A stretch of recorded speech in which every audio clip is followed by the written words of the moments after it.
بسم اللہ الرحمن الرحیم، والصلاۃ والسلام علیکم یا رسول اللہ۔ اللہ تعالیٰ سے دعا کرتی ہوں پاک پروردگار ہمیں عزت کی زندگی بخشی اور ذلت کی موت سے بچائیں۔ پاک پروردگار ہم گناہ گار ہیں لیکن تیری ذات بخشنہار ہے، تو بہت غفور الرحیم ہے۔ ہمیں 5 وقت نماز پڑھنے کی توفیق عطا فرما، آمین ثم آمین۔ اور ہم جتنا بھی جی لیں گے لیکن ہمارا آخری مقام جو ہے وہ قبر ہی ہے، چاہے جتنا بھی جی لیں۔ اور یہ بھی فرمان ہے اپنی زندگی کی لمبی دعا مانگنی چاہیے، یہ نہیں کہنا چاہیے کہ مجھے موت آ جائے، اس طرح اللہ تعالیٰ کا اور عذاب آتا ہے۔ زندگی موت تو اللہ کے ہاتھ میں ہے، اللہ تعالیٰ نے ہمیں تخلیق کیا ہے اور سب ذاتوں سے افضل ذات ہماری بنائی ہے۔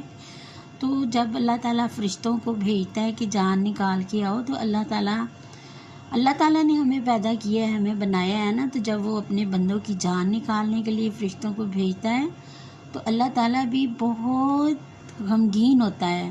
اب میں آپ کو مثال دیتی ہوں، ایک کمہار ہے، وہ جب برتن بنا رہا ہوتا ہے، برتن بناتے بناتے اس کا برتن جب ٹوٹ جاتا ہے، چاہے وہ مٹی کا ہی کیوں نہیں بنا رہا ہوتا، وہ اس کا نقصان جب ہوتا ہے تو اسے بہت دکھ ہوتا ہے، افسوس ہوتا ہے کہ میں نے یہ بنایا اور یہ ٹوٹ گیا ہے۔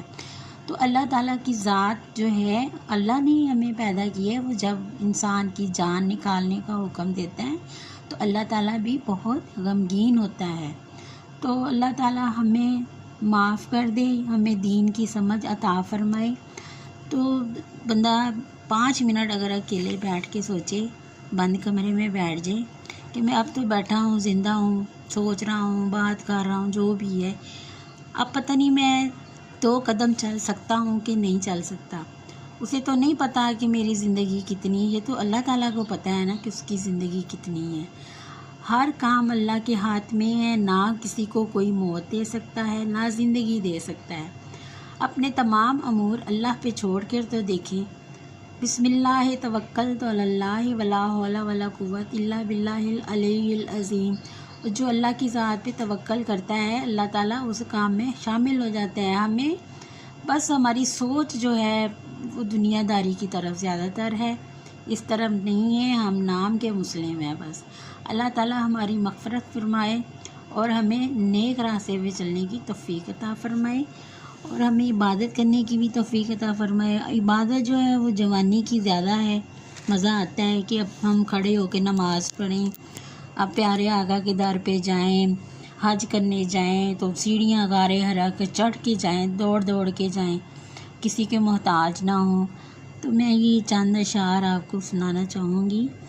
کئی بار ہم نے یہ دیکھا کہ جن کا مشکین بدن تھا، معطر کفن تھا، جو قبر کوہن ان کی گھڑی تو دیکھا، نہ عضو بدن تھا نہ تارے کفن تھا، ٹھکانہ گور ہے تیرا عبادت کچھ تو کر غافل، کہاوت ہے کہ خالی ہاتھ گھر جانا نہیں اچھا۔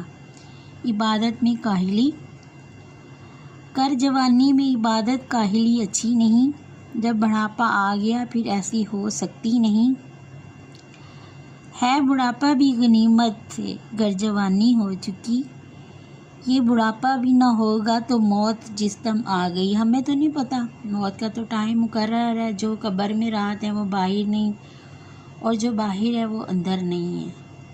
اللہ تعالیٰ سب کو اپنی حفظ و امان میں رکھے اور مسجدیں آباد کر دے، آمین ثم آمین۔